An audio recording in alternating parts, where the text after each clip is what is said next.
Louisiana Beer Reviews looks at Casteel Cuvée du Chateau here at 6:27 a.m. Tried to do it at 6, couldn't make it. Had to read the paper, eat the Pop-Tarts, drink the coffee. But we are within the 6 o'clock hour. This beer is a Belgian ale. It's brewed by Van Honsenbroek at the Castle Brewery in Belgium. It's a Belgian ale brewed and it's bottled on May 29, 2013. 2013. This is 3 years old almost, and now you say, oh, that's going to be outdated or stale. Well, possibly, but this is a living beer. If you look at the Global Beer Network, Johnny, he talks about drink only living beer, fermented in the bottle with live yeast, 11% alcohol. Now that's a morning Kickstarter. It's a family-owned brewery. They said it got started in around the mid 1800s. Okay. All right. The name has changed over the years with different family members getting involved. Now the Global Beer Network recently made a kind of a retrospective video about all their beers, or many of their beers, and they used different video clips, and I was in quite a bit of it. Different people reviewing and bragging on how awesome their beer is, which it really is fantastic, and the beers they carry. And it had me and Harlock and Maria Devon and Beer Sampling with Dave, or formerly Beer Sampling with Dave, now Dr. Dave the Beer Professor, my friends. And they had massive beer reviews in there, and some other people that I don't think are doing beer reviews anymore, and I said thank you for putting me in there, and Johnny said, oh yeah, I had fun putting this together, and he just wanted to do it. He said he wanted to do it as a showcase for what they carry, and what they carry is fantastic. And they were formed in 1994. He and his wife started it as a U.S. importer. Okay. There are some video reviews for this beer. I've only watched the Global Beer Network video talking all about this beer, and on Beer Advocate it gets an outstanding score, 91 out of 100. The bros haven't looked at it.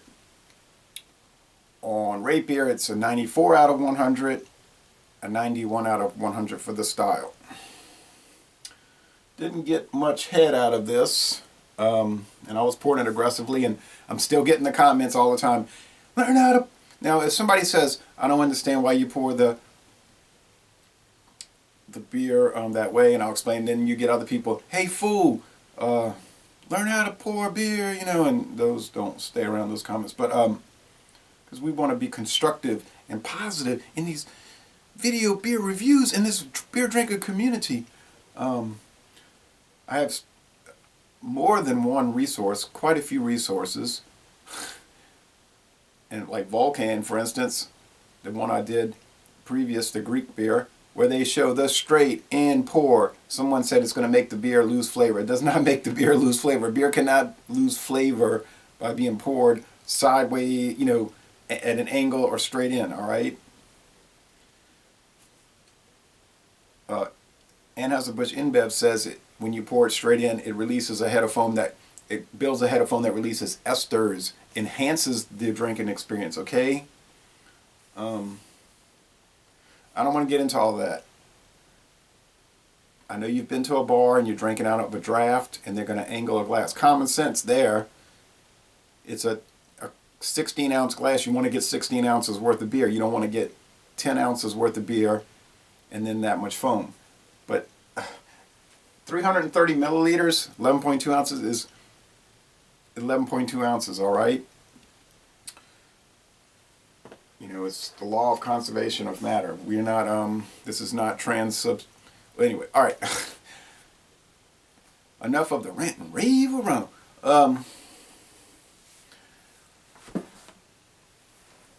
Cuvée du Chateau means something like the cream of the crop or like the best of the mansion. It's sort of like their private reserve, except it's not private and it's not held back in reserve. It's available to anybody who wants to buy it. I bought this at Acuista Paces on US Highway 190 business route in Covington, Louisiana. And that store, you need to visit it. They have such a wide array of wine. They're like Matherns, that's their big thing, wine. And hard liquor, of course, and all kind of specialty, you know, dessert wines and all of that kind of stuff that I like to fool with. And their beer selection is pretty doggone impressive, although they never check dates, like almost every store in America. They never check dates, and you're going to take a risk, and sometimes you're going to pick up something that's a light lager that's 5 years old. Let's see, this beer was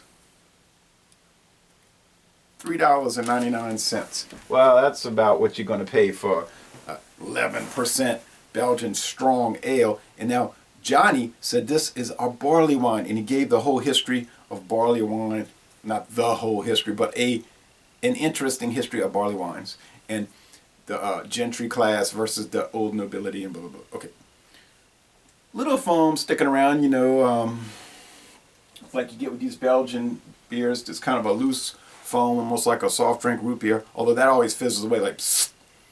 So you have some retention there, and it's brown, and there are chunks galore. I don't know if you can see that here. It's dark outside. Like I said, 6:30 a.m. daylight savings time, meaning it's really in true time, 5:30. So kind of a standard brown, not really dark brown or light brown, like a standard Buster Brown shoes,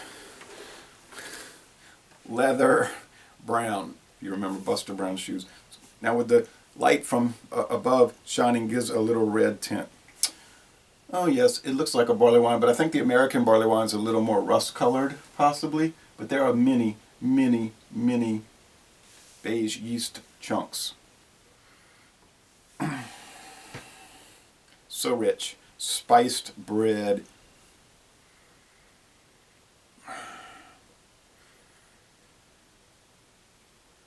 Raisin, dates, maybe fig.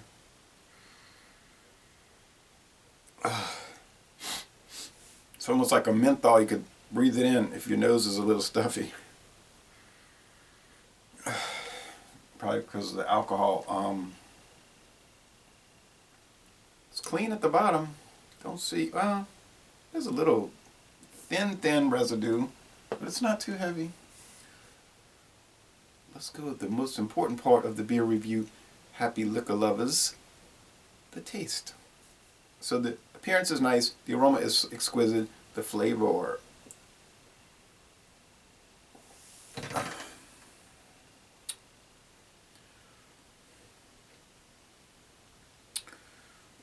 It's so much different than American barley wine, like if you drank the Old Foghorn or the Bigfoot. You know, those type of things, or the Chicken Killer from Santa Fe. Those are just so much like hoppier. You know, they're hoppier. They're like, there's a strong bitterness with those, and I guess that's the American thing. And those, in some ways, now notice I said in some ways, are almost like quadrupel IPAs, although they're not pale. You know what I mean? You know what I'm talking about. But and black IPAs are not pale, and they're not really IPAs. And I don't want to get into black IPAs, so I'll start getting depressed. Okay. This type thing. Okay. It's more raisin. It's more malty, toasty. Like if you took spiced Christmas bread and you toasted it, which I don't think anybody on earth would ever do. I find it has a thinner body. Yes, I said it, a thinner body than your Old Foghorn or Bigfoot or Old Stock Ale or Chicken Killer. So that's a little that's quite interesting, the thinner body. And Johnny was talking about a hop, a bitterness that comes in. This is aged almost 3 years, so maybe the hops that are there to balance it out are faded a little bit. I don't find it's particularly bitter, but as a counter argument, I don't find it's particularly or overly sweet. So the sweetness could be balanced by the bitterness. And in other words, it could just be a lot rounder. This beer could be a lot rounder than if it was fresh, and you might have more, fresh bottle, it might be more stark, right? Like the sweetness could be, and the maltiness could be starker, and the bitterness could have a starkness to it. So that might be the case. There is a little chalkiness, unfortunately, a little bit.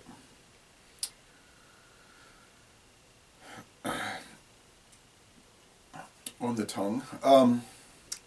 The finish is like 60% on the dry and 40% on the sweet side. So it's kind of like going that way. It's sort of down the middle, and it's boozy. I mean, the alcohol is there. It's a strong thing. You don't want to drink this. I made a mistake more than once, but I made a mistake drinking a double bastard from Stone, the big old 22-ounce bottle. I drank it, half of it, and I was like, oh, there's no effects, it's like nothing. And then I drank I finished it, and I was like, oh. And I did a video eating Church's chicken, and I deleted it. I said this would not go on the internet. And then I redid it, and I was, like a couple of months later, yes, the beer has these interesting notes. So you do want to be careful with these kind of things. I'm not going to say I'm going to drink this with trepidation, but I'm going to drink it with care and, caution.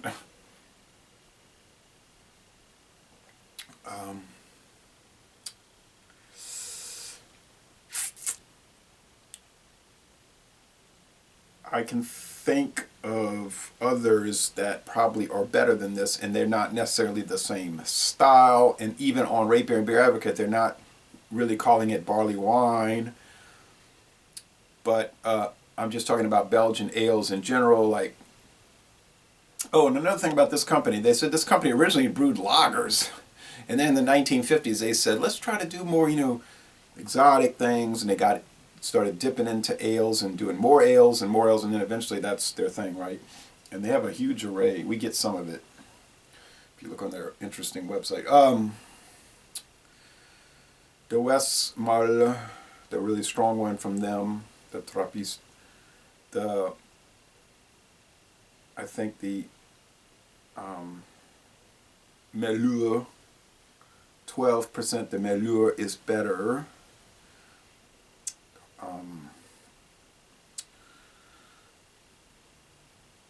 Of course, the Res Lateran 12, which is, to me, still the best beer I've ever had. Yeah, even, and some people say, yeah, but you got the one that was sent to America in 2012. It's not the same. I've heard other people say that's baloney, it's the same thing, but whatever that argument is, I thought it was the best beer I've had. All right, and Paul's got one. He's still aging now, almost 4 years. Okay, we're going to crack that open eventually.